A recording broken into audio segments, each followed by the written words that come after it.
All right, ladies, who's ready to have their mind blown? Welcome. I'm Alexandra Radway. I'm a functional nutritional therapy practitioner, and I help intentional women transform into joyful mothers via holistic pregnancy preparation, support, and recovery.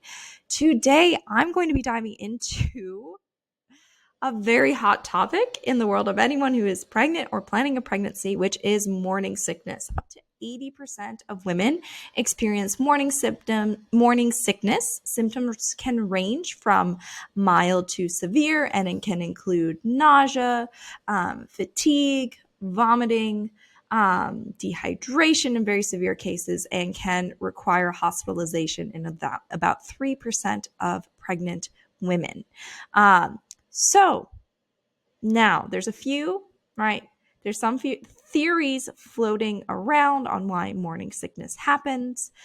What I'm here to tell you, some say like the food aversions, it's a evolutionary, it's a protective mechanism. I'm really here to debunk that and really point you to understanding that it is a response to physiologically normal hormonal fluctuations of early pregnancy, but it is due to an imbalance of detoxification of those hormonal metabolites after we've used them up. So I will try to break this down as simply and understandably as possible, as well as provide you with tangible solutions. Once you understand the science behind this, it's really not that mind-boggling. But there is no one thing that can fix morning sickness. If you address a variety of things, both during preconception and during pregnancy, we can help you be much more comfortable. And that's what I see with my clients. And not only be more comfortable, but really offset some very significant risks to baby if we are not able to get adequate nutrition for the first 3 months of their life as they're gestating and growing inside of you. So, why morning sickness? Why does this happen? So here we go. So in early pregnancy, that would be another good picture to have. Let me see if I can find a picture of this. I'm going to pause. All right, we're back. We got our graph. So we can see that there are several hormones that fluctuate in early pregnancy. So I talked about in my reel how they talk about HCG. The reason morning sickness is a sign of a healthy pregnancy is that those that experience morning sickness are less likely, up to 50% less likely to miscarry, especially if they have had a previous miscarriage. Now, what we need to understand is, does that really mean that morning sickness is a sign of a healthy pregnancy, or is it more just for the majority of westernized women, it's simply a sign of a viable pregnancy? And I believe it is more of the latter. But you can see how this specific hormone peaks right around usually the 6-week mark is really when it takes off. And that's usually when most women start to notice morning sickness. Now, there is another hormone, oestrogen, which is a type of estrogen, which also peaks early in the pregnancy, around 5 weeks. And so there actually are multiple types of multiple contributors to morning sickness, right? We can be having an HCG contributor or more an oestrogen contributor. You can be like, okay, why is oestrogen contributing when it's actually way higher at the end of pregnancy, and women typically aren't experiencing as the nausea at that point? And that is because we can see here we have all of this progesterone to balance out that estrogen production. Regardless, right? When we make hormones, right, our body uses them. They have important functions. But anytime we make a hormone, we have to metabolize it or break it down. And so that goes through this process of liver, the phase 1, 2, and 3 of liver detoxification. And so this is where we run into trouble. This is what can make you feel sick. And I'm going to explain why. So we have the toxins going in, and what I need you to understand, yes, toxins can come in from our environment, but our body produces a significant amount of toxicity simply by going through its day-to-day metabolic processes. As a woman going through your hormonal cycle, as any person digesting food, producing energy, these all produce wastes. Some of these wastes are fat soluble toxins, and so our sex hormones fall into this category. So those hormones produced in early pregnancy. Now, some women, right? We know some women experience nausea, vomiting, those things related to their menstrual cycle. Why would that be the case? We're dealing with the same hormones and the same process. So now we have phase one, which basically our goal is to break down these fat soluble toxins into less fat soluble, these intermediary metabolites. And so we can see there's a lot of reactions that happen: oxidation, reduction, hydrolysis, hydration, dehalogenation. These use a variety of nutrients. We see the B vitamins, B6, folic acid. When you see folic acid there, I want you to think folate, because that is the actual vitamin. It's vitamin B9, vitamin B12, glutathione, branched chain amino acids, flavonoids, and phospholipids. That's a large category of nutrients. If you're not a nutritional therapy practitioner like me, it may be hard to translate those into food. So I'm going to help you with that. But these are really bioavailable in things like liver, meat, protein sources. We need animal foods to get vitamin B12. Glutathione is the master antioxidant, so we have to make sure there's not a bunch of oxidative stress or toxicity going on, depleting that. Ibuprofen, which one? Either acetaminophen or ibuprofen. My mind's blanking. A very common used NSAID actually significantly depletes glutathione stores. Branched chain amino acids. When you see amino acids, think proteins. Flavonoids, those are, you can think colorful fruits and vegetables. And then phospholipids are different types of fats. All of this, we need robust digestion, but obviously it needs to be in the diet. And so if this phase one isn't happening, we're stuck with these fat soluble toxins. Typically, in that case, in order to protect itself, the body stores them in your adipose tissue. And so it actually stores fat.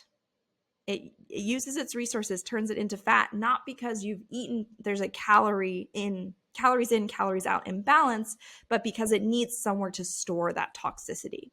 And so often excess weight is actually a toxicity issue, not a caloric intake issue. But actually, for most people, usually we do okay with phase one. Where we run into issues is phase two. This is where things get a bit tricky. We have reactions like sulfation, glucuronidation, glutathione conjugation, acetylation, amino acid conjugation, and methylation. Now, 30% of the population has a pretty significant issue with methylation. You may have heard of MTHFR. Now, I'm going to tell you one thing how your OBGYN can actually be making morning sickness worse for you with how they prepare you for pregnancy. If you are the 30 to 50% of the population that cannot, has issues with creating these methyl donors, if you take a prenatal vitamin with folic acid as opposed to methylated folate, that folic acid blocks your receptor sites for methylated folate and basically stops you from being able to properly do that methylation process.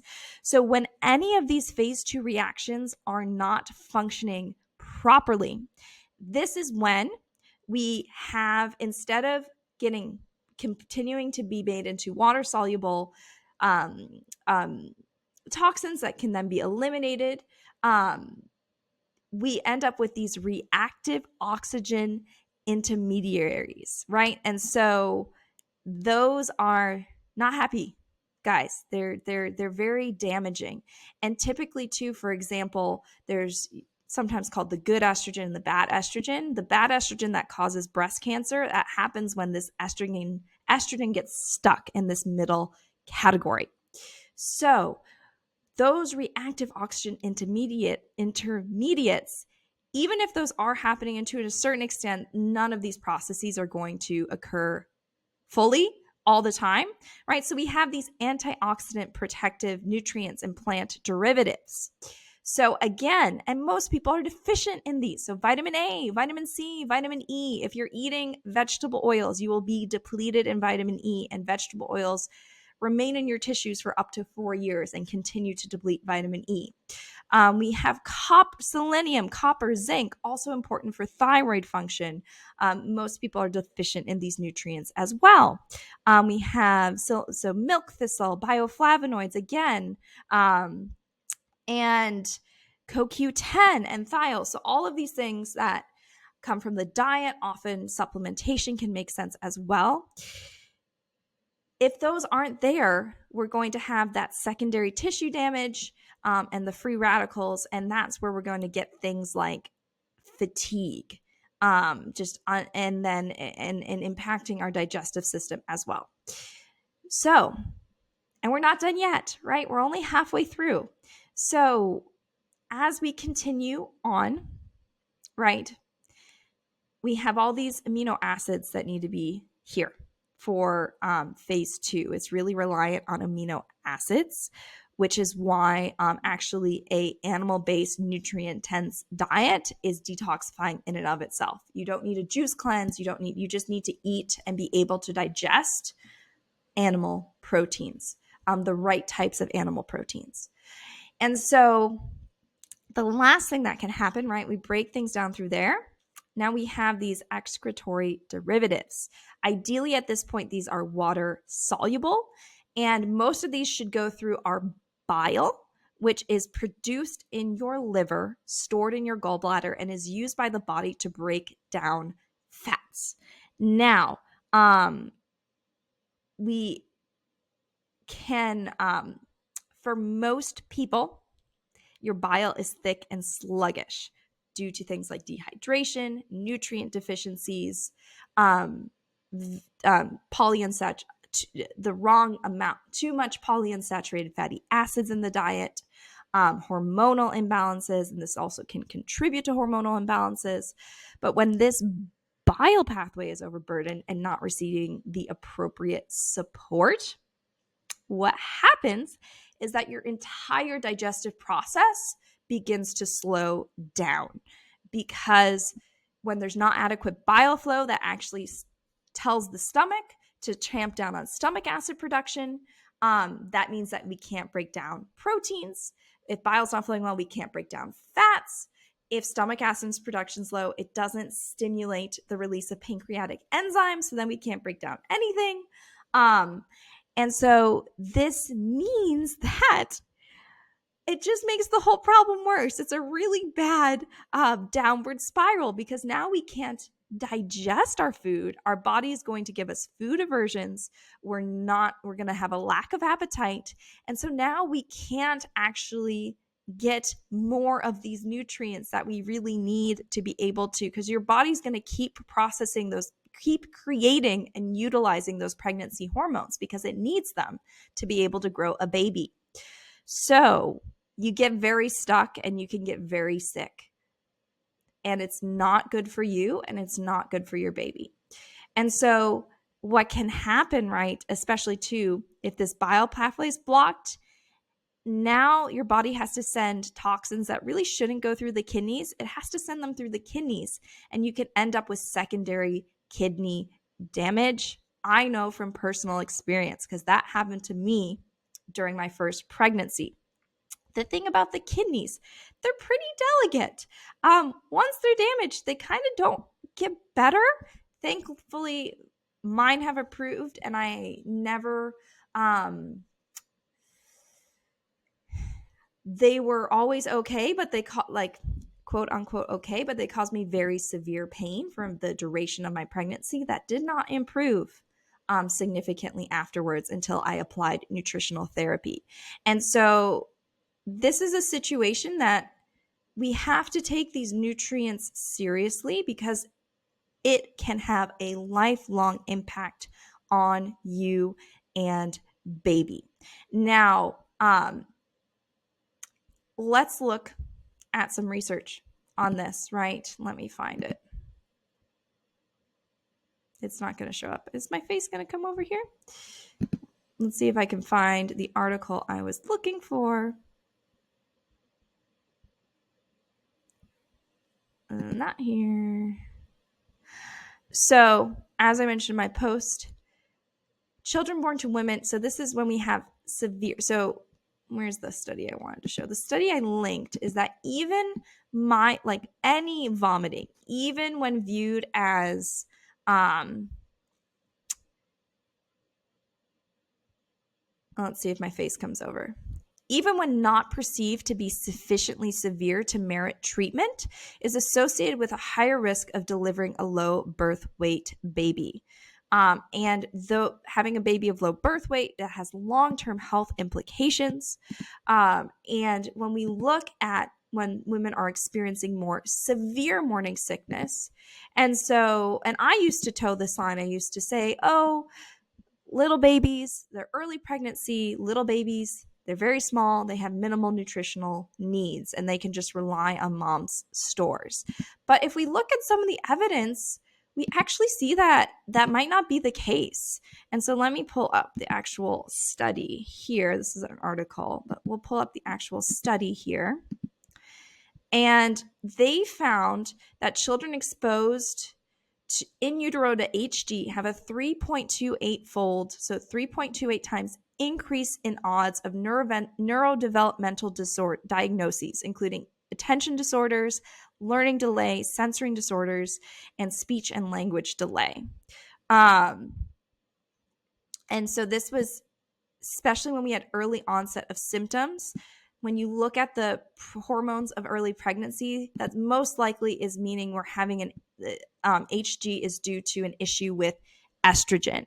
And now working with women, when I work with women, the majority of women struggle with estrogen dominance because of this liver issue. Now you might think, hey, can I know if I maybe have some risk factors that might make it more likely that I could experience morning sickness? And so we can talk about those a little bit, but I want to get into solutions for you. And this was supposed to be a mini training and it's turning into a big training. But what they concluded, what they concluded is there's an urgent need to address whether aggressive treatment that includes vitamin and nutrient supplementation in women with early symptoms of severe nausea of pregnancy decreases the risk of neurodevelopmental delay. So what they identified in this study is that the risk was actually the lack of nutrients. It wasn't the hormones themselves, the medications used to treat. They looked at the medications used to treat HG. They didn't find association there. The association was with the deficiency in nutrients because of the severity of the nausea impacting the woman's ability to eat. Now, the next thing I was going to show you, risk factors. I have that one. Let me find it. Risk factors. So another study, I have some risk tools that I use that I'm aware from my clinical expertise, how those are risk factors, but we also have some studies that look at, hey, what are some risk factors to specifically severe HG? One is allergies and the other is restrictive diet. I am trying to find the study. I have it here somewhere. Oh, I pulled it over here. That's why. All right. So we have, in addition, the most significant lifestyle choice linked to prolonged HG was a restrictive diet. So what this tells me, right? It's those nutrient deficiencies, right, that are going to make this problem worse. That was the one thing they could found. Another thing was allergies. They considered a possible autoimmune component, which is true if we're having autoimmune hyperthyroid function, hyperthyroid action that often can happen. But also, if allergies are present, that's a sign of liver imbalance. So we're gonna have to do another mini training on warning signs. I'll probably make a post about that. Let me know. Comment on this video in the group on this post here. Let me know if you want to see a post on some signs and symptoms of risk factors for nausea in early pregnancy specifically. But I'm going to dive in to a jet stream tour of some solutions. I got to grab one thing. So we need the right, I'll make myself bigger. We need the right nutrients in our diet. And this is called the Nourishment Tracker. And this is a dietary, it's not a meal plan or a diet. It's just a dietary framework that I give to the women that I work with. If you've attended one of my webinars, I give this out for free. But this is a way that we can get all of those nutrients needed through foods, or have the best chance. And so we have, colorful fruits and vegetables, the different categories. We have sulfur-rich foods.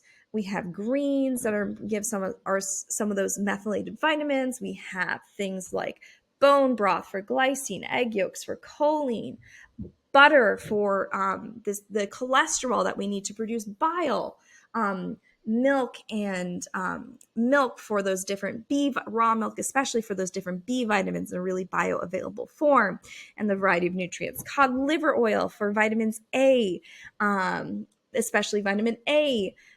So we have that antioxidant. And then obviously just sufficient animal protein in the diet daily. I didn't even touch on blood sugar regulation, but that plays an important role as well. We also have beans and legumes for fiber to help eliminate that broken down bile. So that's one aspect that needs to be in play. The other aspect is we have to understand that we live in a toxic, stressful world. We don't only have those normal hormones of pregnancy going into that liver detoxification pathway. We have a lot of other toxicities that we encounter in our environment.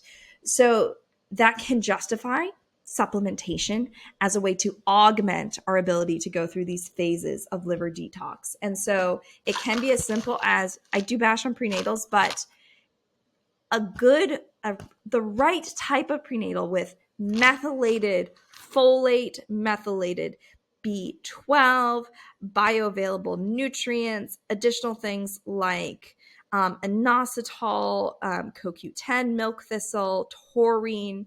So that's all in. This is my favorite. This is the Seeking Health Optimal Prenatal. Those are all going to help you with those phase 1, 2, and 3 of liver detox. Things like topical magnesium, or even, I don't have them with me, but topical nutrients I'll often use if we're a little late to the game and our digestion or nutrient assimilation is already compromised. Even taking a supplement orally, we might not be able to overcome that, but there are really great quality topical patch-based vitamins and nutrients that you can absorb through your skin, which can be a game changer. They have a chewable version of this. Sometimes even with the right support, the capsules can still increase nausea. So they have a chewable version that still has good quality bioavailable nutrients. And that can be a great option to consider if we are already pregnant. Anything we can get in topical, so topical magnesium, electrolytes. This is that's going to be important for hydration. And then this is a really great thing to add in, this milk thistle. If we go back to this graph, I will make myself smaller. We see some of these antioxidant protective nutrients in plant derivatives. And so we're trying to encourage as many of these elements to go out but some will get stuck here. So we need to have all of these available to deal with those reactive oxygen intermediates, because then we won't have the secondary tissue damage and the free radical damage. Now, in addition, we need to address the digestion. And this is really where we can see a significant difference. Like, these can help, but in terms of, hey, I want to be able to eat what I want, even if I'm first trimester pregnant, supplementing digestion. And we have some betaine hydrochloride, also vitamin B6. There's also histamine also plays a role here, right? So we have to look at histamine. Do we have an issue with histamine? Why does B6, the standard morning sickness medication that does work, there's a bunch of different brand names, but essentially it's an antihistamine sleep medication and vitamin B6. And so there is a role of histamine as well. The liver plays a role in the breakdown of histamine as well. So you can see how I've already talked about this for 25 minutes. I've touched on the surface. I'm trying to give you as much as you can. What I want you to understand is that it's not a mystery. It really isn't a mystery. The physiology is actually pretty straightforward. You just have to be thoughtful. And if you use the right comprehensive approach, you can help yourself feel much better. But if you're not feeling well, that means that there is a problem. And I really want to emphasize this, even just because you're pregnant, if you're not feeling good, that means that something is wrong in your body. It's not necessarily catastrophically wrong, right? But it means that something is wrong. And women deserve to have tools to listen to and to support that, right? Because they're there. The information is there. We live in the most amazing time. The information is all there. The tools are there. You just need to know how to apply them. And it can be a lot to navigate on your own. And it can be really helpful if you have someone that can look at your bio-individual needs and give you specific recommendations. Because if you're trying to attack all of these areas on your own, you're probably not going to get it right on the first go. But a side note. So I will maybe link these. I know I didn't really describe, and you're like, I want to know, what is that? I have this. It's all these products you can get through my online dispensary. I'm really not a product pusher, right? I'm not, you follow me. You see, I'm not showing products day in and day out every day. They're excellent tools. They do work, but you need to understand which tools are right for you and which tools are safe for you. But just to understand, Hydrozyme by Biotics, this is betaine HCl, as well as some digestive enzymes. This helps when we're a little farther down the line, our bile's not flowing and our stomach acid production has gone down, which impacts our ability to break down proteins. When we can't break down proteins, our blood sugar is thrown off, these liver phases get thrown off. So by supporting that, you can put a stop to that imbalance. But you have to be thoughtful, because there's a reason the body has tampered down your stomach acid production, and that's because you need bile to neutralize stomach acid in your small intestine. If that bile flow isn't there, if you do have increased stomach acid production, you can give yourself a duodenal ulcer. So you gotta be thoughtful about how we use the tools, but we can supplement with ox bile. Or we can also use something like a bile acid. So there's two options here. These are two products that I use. One is Advanced Tudcut from Cellcore Biosciences. The other is Beta Plus from Biotics Research. I honestly like these because they're more affordable. And this is something that for it to work, you have to take it daily with every meal, basically for the duration of your pregnancy. But it's highly, highly effective.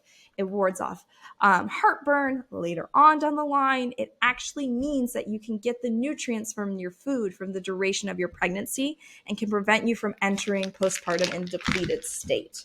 Another thing that can be helpful sometimes, this we have to be a little bit thoughtful, really understand what's going on with you. These digestive enzymes, we don't have to worry, like stomach acid's a little this product is safe. These are very low dose, but stomach acid in and of itself is a very dangerous substance. Like, it can burn a hole through your table if you just took stomach acid from your stomach and put it on the table. So digestive enzymes can be another option that's a little bit, if you're like, I don't know, I don't know what to try my own, start with a digestive enzyme. Another product is so digestive bitters, but most are not safe for pregnancy. So this is more, we're directly supplementing what the body typically makes. A digestive bitter helps you produce more on your own. Most of the herbs used in bitters are contradicted for pregnancy, but there is a great brand. I don't have one with me right now, but it is Calm Tummy Bitters from Urban Moonshine, and that can help support your digestion in a gentler way. Often I've tried both. Usually we need to pull out the big guns, especially depending on what imbalances we're bringing to the table. So to quote, I think that's what I have. And I always lean back and forth. This microphone doesn't work too well for me. I hope the audio quality is not too bad.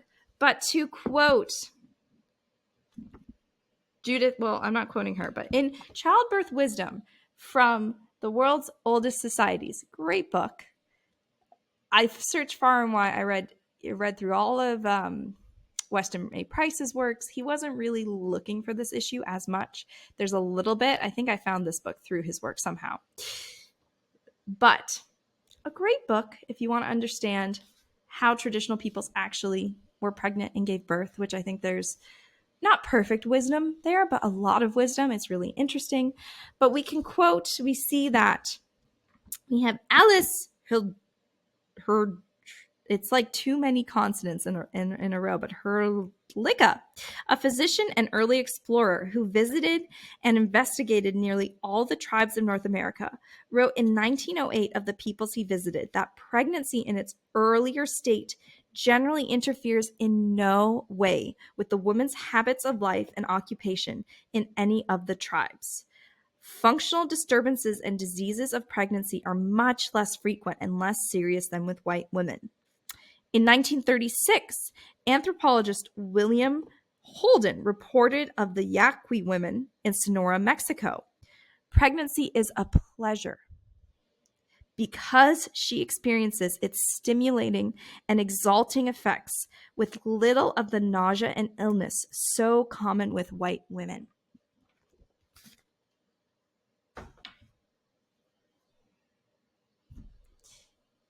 Were these women not having healthy pregnancies? I think their pregnancies were probably much more healthful than what modern women see. They weren't seeing the morning sickness. They weren't incapacitated. They weren't laying in bed their first trimester. They were in pleasure, stimulating and exalting in the joy of bringing new life into the world. That is what the experience of pregnancy should like. That is what was designed for women. That is the gift, a gift of womanhood. It is not a burden. It is not a curse. They ate not this exact thing, but a dietary framework much more similar to this than what most even healthy diets we see today. Which meant, and they had a much less, they didn't have access to things like these, right? But they didn't need them because their toxic burden was so much lower. So for them, food alone is enough. For most of us, modern women, we need the food. We need the food. And we need the supplements too. We need both because our toxic burden is so much higher. So that was your Jetstream tour of morning sickness. I didn't mention autoimmune hyperthyroidism. That plays a role. I did mention, but I didn't go into depth. I didn't go into depth about mold illness and MCAS and histamine. That can also play a role. But if you understand how to see what your bio-individual needs are, and you have the right supports, you're good. So this was a very long mini training. I hope you enjoyed. Let me know what you think in the comments. And if you are looking to have a nausea-free, happy first trimester, like my client Briquel, who's now 10 weeks pregnant, experiencing not only pregnant after over a year of secondary infertility and one loss at 12 weeks, but also experiencing none of the nausea, lack of appetite, and fatigue that she experienced during her first 2 pregnancies after working through the Motherhood Becoming program. If you want to learn how that can be your story, you can send me a message. Our team's happy to chat with you. And I hope you have a great day. Thanks for being here.